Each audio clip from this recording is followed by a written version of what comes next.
everyone. I hope you all are doing very good today. आज मैं आपसे एक बहुत ही इम्पोर्टेंट टॉपिक के बारे में बात करना चाहता हूँ जो है स्पिरिचुअलिज्म, स्पिरिचुअलिस्ट, राइट। बहुत सारे हमारे आज के टाइम पे जो लोग हैं स्पिरिचुअलिज्म को बहुत कंफ्यूजिंग तरीके से देखते हैं क्योंकि उनको एक्चुअल में पता ही नहीं है कि स्पिरिचुअलिज्म होता क्या है। सबसे पहले जो है स्पिरिचुअलिज्म का मतलब आप समझने की कोशिश कीजिए। स्पिरिचुअलिज्म एक कोई धर्म से कनेक्टेड पहली बात तो बिल्कुल भी नहीं है। स्पिरिचुअलिज्म जो एक अलग ही पैटर्न में चलते हैं, इसमें क्या है कि आप सीधा परमात्मा से कनेक्ट होते हो, वो परमात्मा से जहां से आप आए हो इस दुनिया में।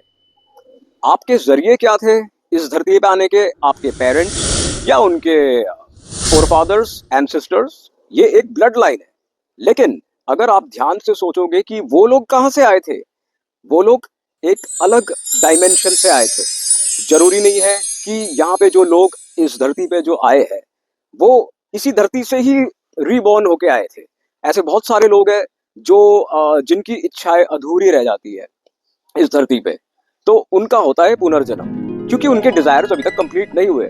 इस धरती पे उनका जो भी मकसद था वो अभी तक पूरा नहीं हुआ और उनकी मृत्यु हो जाती है। मृत्यु होने से जो इंसान है वो उसकी जो उसका तो शरीर इस धरती पे रह जाता है, लेकिन उसकी जो आत्मा है उसका क्या? उसकी आत्मा जो है वो इधर ही भटकती है, वो अपने डिजायर्स, अपने इच्छाओं के पीछे भागना स्टार्ट कर देती है। और यही चीज को सोचते हुए आत्मा को शांति तब तक नहीं मिलती जब तक उसकी इच्छाएं पूरी नहीं हो जाती। इच्छाएं अलग अलग प्रकार के होते हैं। ये मैं उन महान आत्माओं से भी बोलना चाहता हूँ जो शायद कहीं ना कहीं मुझे सुन रहे होंगे। जो आत्माएं जो होती है, स्पिरिट एंड स्पिरिचुअलिज्म, इसमें जो है आत्मा जो होती है उसका कोई फिजिकल फॉर्म नहीं होता। जैसे हम टीवी शोज में देखते हैं, हॉरर मूवीज में देखते हैं कि भूत आती है, उसके दो पैर, दो सींग होते हैं, उसके उल्टे पैर होते हैं। It's all fiction. ये सब एक डर जो कि आपको टीवी में दिखाया जाता है, जबकि ऐसा कुछ है नहीं। इस धरती पे ना ही कोई शैतान है और ना ही कोई भगवान है। भगवान कौन है? भगवान वही है जो सत्य का ज्ञान हो, सच्चाई का ज्ञान हो। सच्चाई का ज्ञान इस पूरे धरती पे बहुत कम लोगों को है। मतलब आप ये मान लो सिर्फ उन 5% लोगों को इस चीज का ज्ञान है जो आज के टाइम पे उसी मार्ग पे चलते हुए है, और उनको पता है कि इस धरती पे वो लोग कुछ टाइम के लिए आए हैं और अपना जो भी इनकम्प्लीट टास्क, यानी कि उनके जो पिछले जन्म के जो इच्छाएं पूरी रह गई है उसको वो अब पूरा कर देते हैं। ठीक है, तो हम लोग जो है यहाँ पे स्पिरिचुअल जो कनेक्शन है उससे हम लोग बातें करना आज हमने स्टार्ट किया है। और इसके रिगार्डिंग ये जो टॉपिक है ये कोई छोटा मोटा टॉपिक नहीं है, ये बहुत ही वास्ट है। ये मैं ऐसे काफी लोगों को जानता हूँ कि जिनके पेरेंट्स जो है इस दुनिया में, मतलब एक टाइम था जब बहुत खुश रहते थे, सब लोग एक साथ रहते थे।